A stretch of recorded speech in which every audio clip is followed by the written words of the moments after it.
Welcome back to my YouTube channel. ನಿಮಗೆ ಇವತ್ತು ಮಾವಿನಕಾಯಿಯಿಂದ ಒಂದು ರೆಸಿಪಿ ಮಾಡೋದು ತೋರಿಸ್ಕೊಡ್ತೀನಿ. ಅದಕ್ಕೆ ಏನಂತಾರೆ ಅಂತ ನೀವು ಕಮೆಂಟ್ ಸೆಕ್ಷನಲ್ಲಿ ಹೇಳಿ. ನಮ್ಮ ಕಡೆ ಮಾವಿನಕಾಯಿಯಿಂದ ಸ್ವೀಟ್ ಮಾಡೋದು ಅಂದರೆ ಹಲ್ವಾನು ಅಂತಾರೆ, ಗುಳಮ್ಮು ಅಂತ ಹೇಳ್ತಾರೆ. ಅದನ್ನು ನಾವೀಗ ಯಾವ ರೀತಿ ಮಾಡೋದು ಅಂತ ನೋಡೋಣ ಬನ್ನಿ. ಅದಕ್ಕೆ ಮುಂಚೆ ಅದಕ್ಕೆ ಬೇಕಾಗಿರುವಂಥ ಪದಾರ್ಥಗಳು: ಒಂದು ಮಾವಿನಕಾಯಿ, ಬೆಲ್ಲ, ಗಸಗಸೆ, ಏಲಕ್ಕಿ, ಒಣಕೊಬ್ಬರಿ, ಒಂಚೂರು ಸೋಪು, ಬಡೆ ಸೋಪು ಅಂತೀವಲ್ಲ ಸೋಪು. ನಾನಿಲ್ಲಿ ಆರ್ಗ್ಯಾನಿಕ್ ಬೆಲ್ಲ ಯೂಸ್ ಮಾಡಿದ್ದೀನಿ, ನೀವು ಯಾವುದಾದ್ರೂ ಯೂಸ್ ಮಾಡ್ಬೋದು. ಬನ್ನಿ ಈಗ ಇದನ್ನು ಯಾವ ರೀತಿ ಮಾಡೋದು ಅಂತ ನೋಡೋಣ. ಈಗ ಫ್ರೆಂಡ್ಸ್, ಇದನ್ನು ಮಾವಿನಕಾಯಿಯನ್ನು ಕ್ಲೀನಾಗಿ ತೊಳ್ಕೊಳ್ಳೋಣ. ಈಗ ಮಾವಿನಕಾಯಿದು ಮೇಲ್ಗಡೆ ಒಂಚೂರು ಕಟ್ ಮಾಡಿ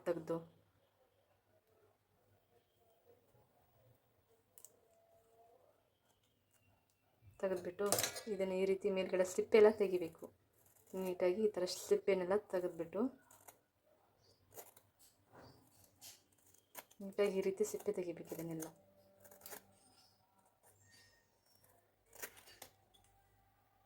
ನೋಡಿ ಫ್ರೆಂಡ್ಸ್, ಈ ರೀತಿ ಎಲ್ಲ ನೀಟಾಗಿ ಇದರದ್ದು ಸಿಪ್ಪೆನೆಲ್ಲ ತೆಗೆದು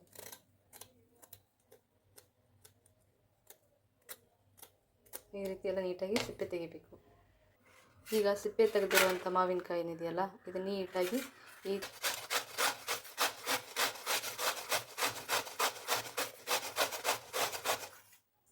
ನೀಟಾಗಿ ತುರುಗಿಬೇಕು. ಇದನ್ನು ಈ ಥರ ಎಲ್ಲ ಬರ್ತಾ ಇರಬೇಕು. ಅದು ನೋಡಿ, ನೀಟಾಗಿ ಈ ರೀತಿ ಎಲ್ಲ ಸಿಪ್ಪೆ ತೆಗೆದು ಈ ರೀತಿ ತುರಿಬೇಕು. ಇದನ್ನು ತುರಿದು ಈ ಒಳಗಡೆ ಮಾವಿಂದು ನೀಟಾಗಿ ತುರಿದ್ಬಿಟ್ಟು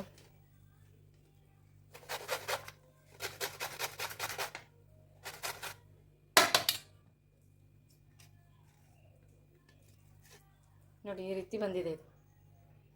ನೋಡಿ ಫ್ರೆಂಡ್ಸ್, ಈಗ ಇದು ಈ ರೀತಿ ಆಗಿದೆಯಲ್ಲ, ಇದರಲ್ಲಿ ತುಂಬ ಹುಳಿ ಇರುತ್ತಲ್ಲ ಹಣ್ಣು, ಈ ಥರ ಹಿಂಡಿ ಅದರಲ್ಲಿರುವಂಥ ರಸನೆಲ್ಲ ತೆಗಿಬೇಕು.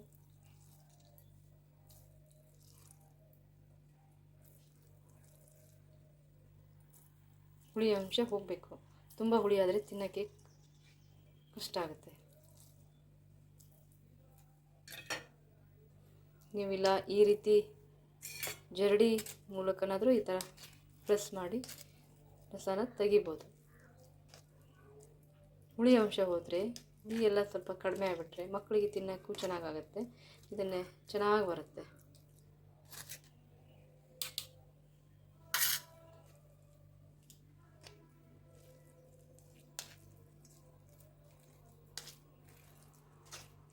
ನೀವು ತುಂಬ ಹುಳಿ ಹಣ್ಣಿದ್ದರೆ ಸ್ವಲ್ಪ ತುಂಬ ಕ್ಲೀನಾಗಿ ತೆಗಿಬೇಕಾಗುತ್ತೆ. ಹಣ್ಣು ಆ ಥರ ಕಾಯಿ ಏನಾದರೂ ಹುಳಿ ಇರದೇ ಇದ್ದರೆ ಸ್ವಲ್ಪನೇ ತೆಗೆದ್ರೆ ಸಾಕು. ನೋಡಿ ಫ್ರೆಂಡ್ಸ್, ಈಗ ಒಲೆ ಮೇಲಿಟ್ಟು ಗ್ಯಾಸ್ ಆನ್ ಮಾಡೋಣ. ಗ್ಯಾಸ್ ಆನ್ ಮಾಡಿಬಿಟ್ಟು ಈಗ ಅದನ್ನೆಲ್ಲ ಇದಕ್ಕೆ ಹಾಕಿಬಿಟ್ಟು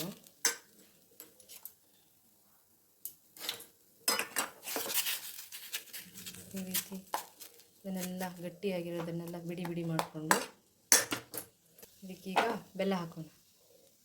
ಒಂದು 4-5 ಸ್ಪೂನ್ ಬೆಲ್ಲ ಬೇಕಾಗುತ್ತೆ ಇದಕ್ಕೆ. ಈಗ ಇದನ್ನು ಬೆಲ್ಲ ಹಾಕಿರೋದನ್ನು ಈ ರೀತಿ ಕೈ ಆಡಿಸ್ತಾ ಇರಬೇಕಾಗುತ್ತೆ.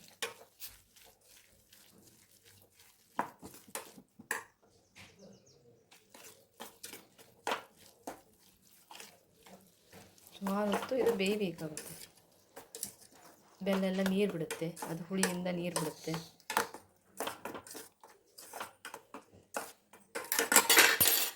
Sorry friends.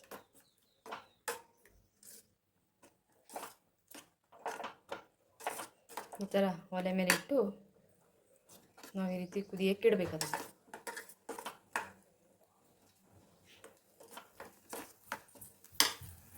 ನೋಡಿ ಫ್ರೆಂಡ್ಸ್, ಈ ರೀತಿ ಇದು ಕುದೀತಾ ಇದೆ. ಹೀಗೆ ಸುಮಾರು ಹೊತ್ತು ಒಂದು 5-10-15 ನಿಮಿಷ ಈ ರೀತಿ ಬೇಯಿಸ್ತಾ ಇರಬೇಕು. ಇದನ್ನು ಲೋ ಫ್ಲೇಮಲ್ಲಿಟ್ಟು ಬೇಯಿಸ್ತಾ ಇರಬೇಕು. ಅದಕ್ಕೆ ಒಂದು ಅರ್ಧ ಲೋಟದಷ್ಟು ನಾನು ನೀರು ಆ್ಯಡ್ ಮಾಡ್ತೀನಿ. ನನಗೆ ತುಂಬ ಗಟ್ಟಿ ಬೇಡ, ಸ್ವಲ್ಪ ಕುದೀತಾ ಇರಬೇಕಾದ್ರೆ ಒಂಚೂರು ನೀರು ಆ್ಯಡ್ ಮಾಡಿ.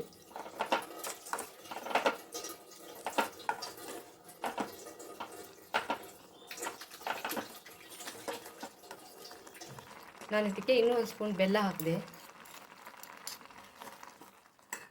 ಬೆಲ್ಲ ಬೇಕನ್ನಿಸ್ತು, ಹಾಗಾಗಿ ಒಂದೊಂಚೂರು ಬೆಲ್ಲ ಹಾಕಿದೆ ಇದಕ್ಕೆ. ನೋಡಿ ಫ್ರೆಂಡ್ಸ್, ಹೀಗೆ ಮತ್ತೆ ಇನ್ನೊಂದು ಅರ್ಧ ಲೋಟ ನೀರು ಆ್ಯಡ್ ಮಾಡ್ತಾಯಿದ್ದೀನಿ ಇದಕ್ಕೆ. ಹೀಗೆ 5 ನಿಮಿಷಕ್ಕೆ ಒಂದೊಂದು ಸತ ನಾವು ಇದಕ್ಕೆ ನೀರು ಹಾಕಿ ಬೇಯಿಸ್ತಾ ಇರಬೇಕಾಗುತ್ತೆ. ಇದು ಏನು ಕಾಣಿಸ್ತಿದೆಯಲ್ಲ ಈ ಥರ, ಅದೆಲ್ಲ ನೀಟಾಗಿ ಬೇಯಬೇಕು ಆಯಿತಾ. ಇದು ತುರಿದಿರೋದು ಎಂಥದ್ದು ಕಾಣಿಸ್ಬಾರ್ದು, ಇನ್ನೊಂಚೂರು ಕಾಣಿಸ್ತಾ ಇದೆ ನೋಡಿ ಇಲ್ಲೆಲ್ಲ. ಈ ಥರ ಎಲ್ಲ ಕ್ಲೀನಾಗಿ ಬೇಯಬೇಕದು.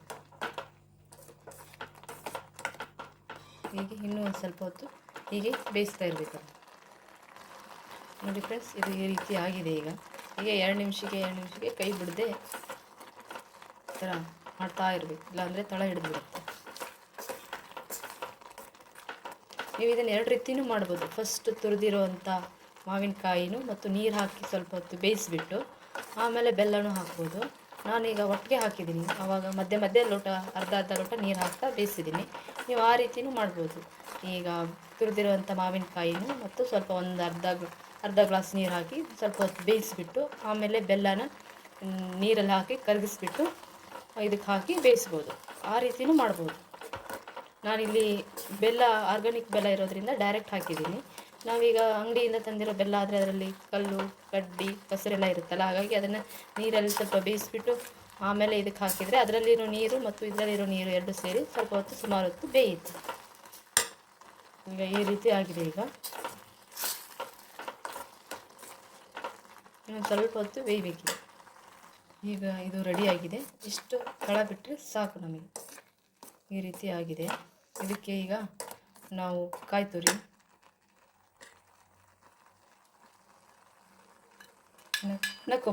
ಒಣ ಕೊಬ್ಬರಿ ಹಾಕಬೇಕು ಇದಕ್ಕೆ. ಇದಕ್ಕೆ ತೊಗೊಂಡಿರೋಂಥ ಗಸಗಸೆ ಹಾಕ್ತಾಯಿದ್ದೀನಿ ನಾನೀಗ ಒಂದು ಸ್ಪೂನಷ್ಟು. ಆಮೇಲೆ ಏಲಕ್ಕಿ ಸ್ವಲ್ಪ ಹಾಕ್ತಾಯಿದ್ದೀನಿ. ಸ್ವಲ್ಪ ಬಡೆ ಸೋಪಿನ ಕಾಳು ಬರುತ್ತಲ್ಲ ಅದನ್ನು, ಸ್ವಲ್ಪ ಫ್ಲೇವರ್ ಚೆನ್ನಾಗಿದೆ. ಈಗ ಇದನ್ನಿಷ್ಟು ಮಿಕ್ಸ್ ಮಾಡಿಬಿಟ್ಟು 2 ನಿಮಿಷ ಇದನ್ನು ಬೇಯಿಸಿಬಿಟ್ಟು, ತುಂಬ ಹೊತ್ತು ಬೇಯಿಸಬಾರ್ದು. ಇದರಲ್ಲಿರುವಂಥ ಏಲಕ್ಕಿ ಫ್ಲೇವರು ಮತ್ತು ಗಸಗಸೆ ಫ್ಲೇವರು ತುಂಬ ಹೋಗಿಬಿಡುತ್ತೆ. ಗೊತ್ತಾಗುತ್ತೆ ಇದು ಈಗ ಯಾವ ರೀತಿ ಆಗಿದೆ ಅಂತ ಹೇಳ್ಬಿಟ್ಟು ನೋಡ್ಬೋದಿಲ್ಲ. ಈ ರೀತಿ ನಮಗೆ ತಳ ಬಿಟ್ಟರೆ ಸಾಕು, ಇದು ಆಗಿದೆ ಅಂತ ಅರ್ಥ.